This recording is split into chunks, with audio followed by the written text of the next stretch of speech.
Hello mga kamamshi! Kumusta? Dito na naman tayo sa ano natin, garden. Ano? Ala, kuha ah. Sige.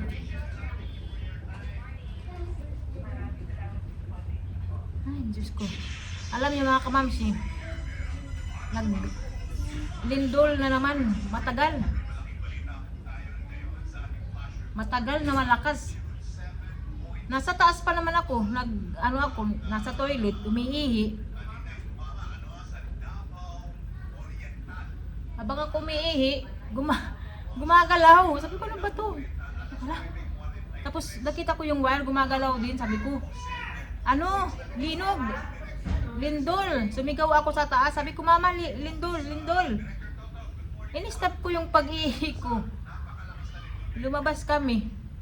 Ay, matagal na malakas din mga kamamsi.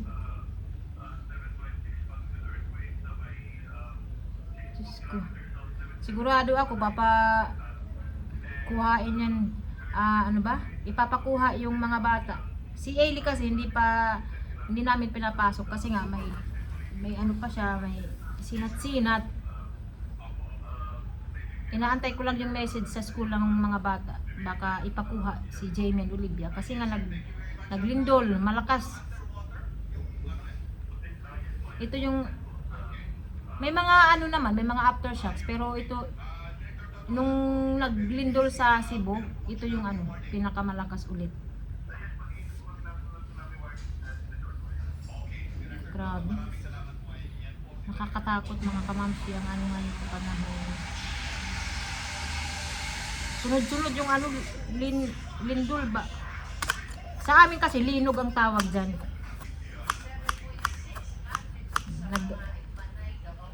Ito oh. Wala, may raw oh. Sa Davao yung ata sentro. 6.2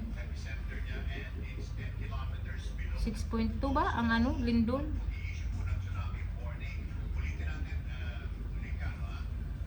May tsunami warning daw. Mag-ingat tayo mga kamamshi.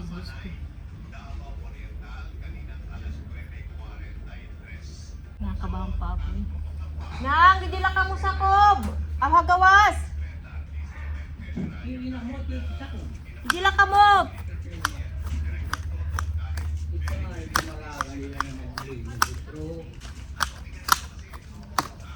Didila ka mo agawas! Huh?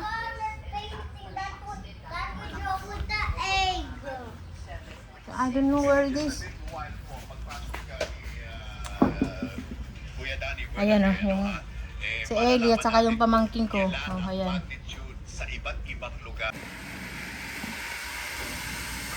Dali. Dito lang muna kayo. Ayan, nagdala siya ng mga laruan niya. Diyan lang maglaro Pakadin na lang.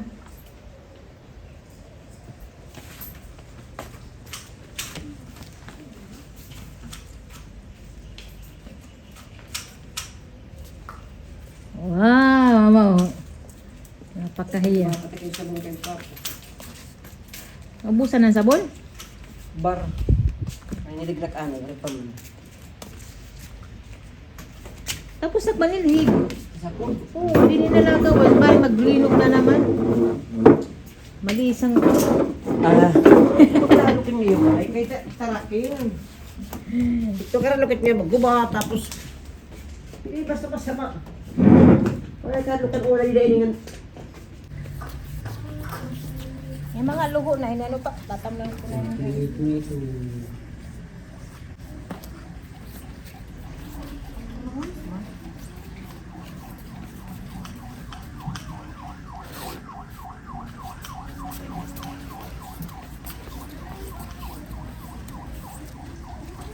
kahit naglindol, tuloy pa rin tayo dito sa trabaho.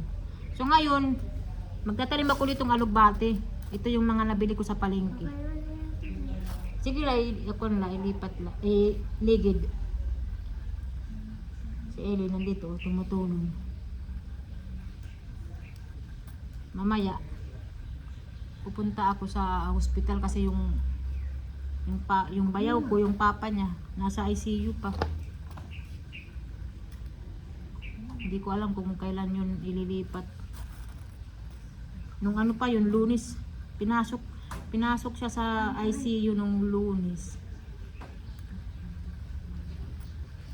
Hanggang ngayon, nasa ICU pa rin. Ano na, Friday na. Mm. Ano man bata? Hala. Si Ellie.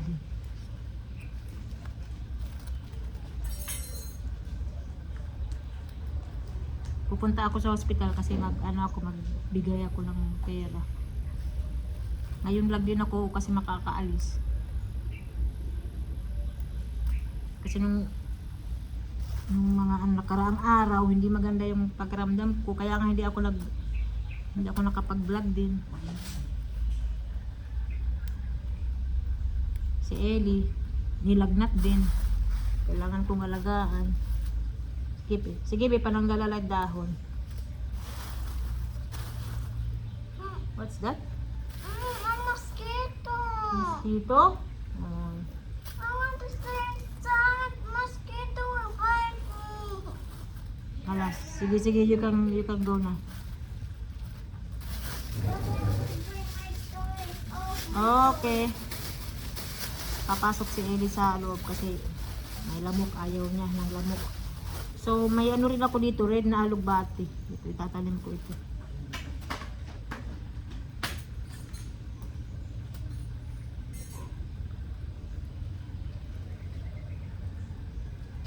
May nag-comment ba na bakit hindi na lang daw mga gulay ang tinanim ko. May ano naman ako, taniman ng gulay doon, mga kamamsi. Hindi kasi ako doon pwede magtanim doon, mga kamamsi, kasi ewan ko, basta magulo. Maganda ang gulay kasi ano ba yun? Pakinabangan mo, makakapagluto ka.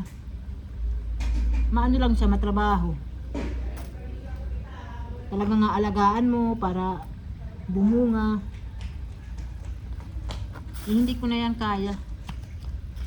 Yung ano doon, yung kalabasa, hindi pa nagbubulaklak. Ewan ko kung magbunga. Kung hindi, papalitan ko lang sitaw.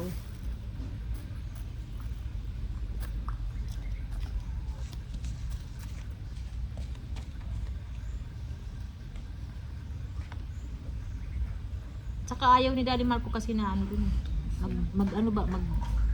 tanim ng mga gulay-gulay din dito. May ano lang ba, may part na gulay.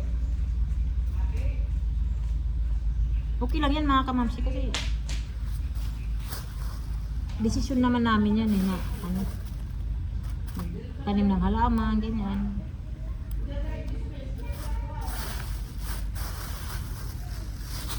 Ito, magtatanim din ako.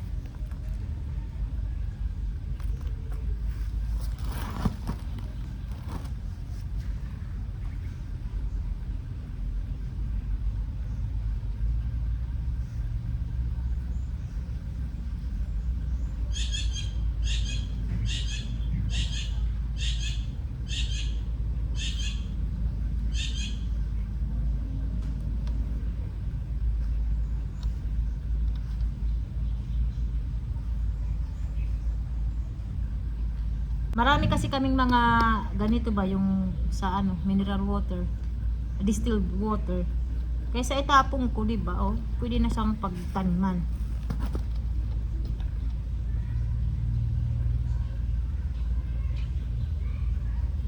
Ayan.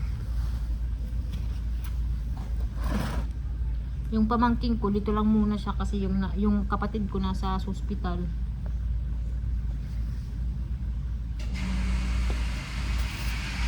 Ano nga po, medyo na-stress kasi syempre kailangan ko rin tumulong, mga kamamsi.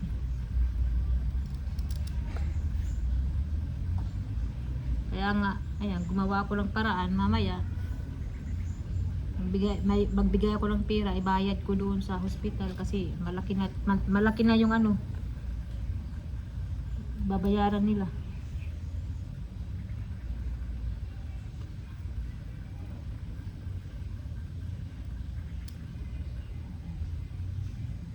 Sabi ko nga sa kapatid ko na wag mag-expect masyado kasi nga wala akong pera talaga. Wag mag-expect ba kay Daddy Marco kasi si Daddy Marco iba yan ang ugali, hindi yan nagbibigay yan pero hindi yung bigay na malaki kasi kami rin may mga anak din kami, di ba?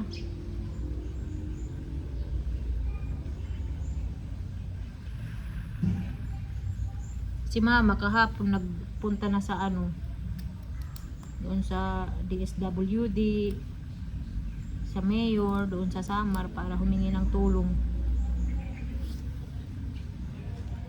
pinansyal.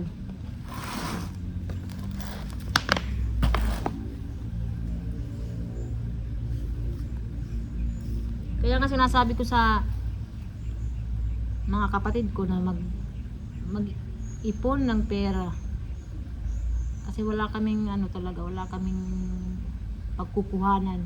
Ako nga nag-iipon ako mga kamamsi. Mabuti na lang na may konting naipon.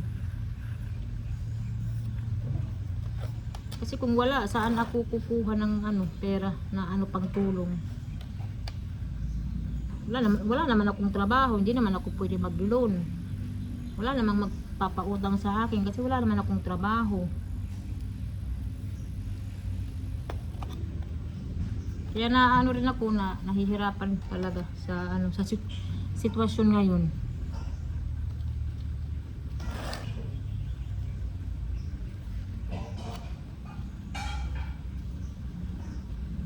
Ayan o.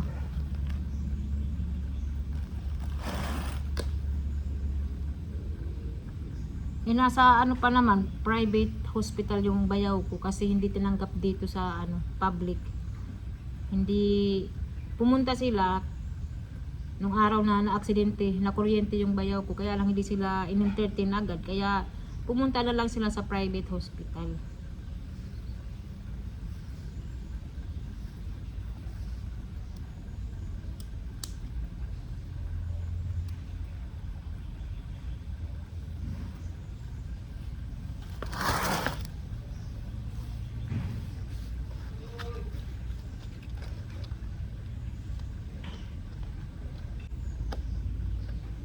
So ito mga kamamsi, gulay din naman ito na alugbati, di ba? Okay na rin. Hindi kasi ako pwede dito talaga tanim ng gulay dito. Lahat dito gulay, hindi pwede. Mas malaki ang trabaho ko. Kasi ang halaman, lang yan, didiligan mo, di ba? Yung gulay, aalagaan mo yan ng mabuti. May abono para bumunga, 'di ba? So hanggang dito lang muna yung video ko kasi ako yung pinapakuha ni Daddy Marco kay Jamin Olivia. Si Daddy Marco kasi nasa golf. Kainis. Ako pa yung papakuhain niya doon.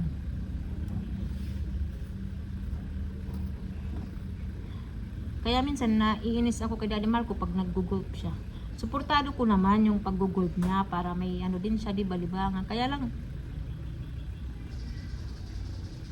na lang, araw-araw, ganyan.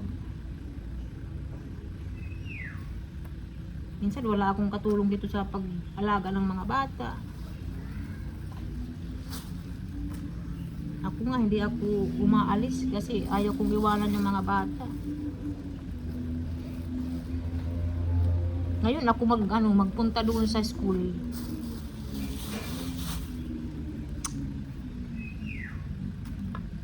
Buhay.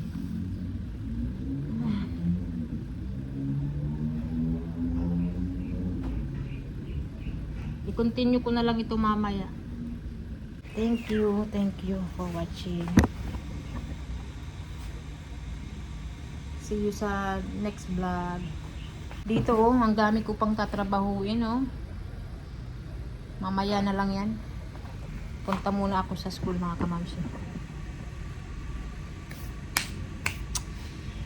Bye bye! See you sa next vlog.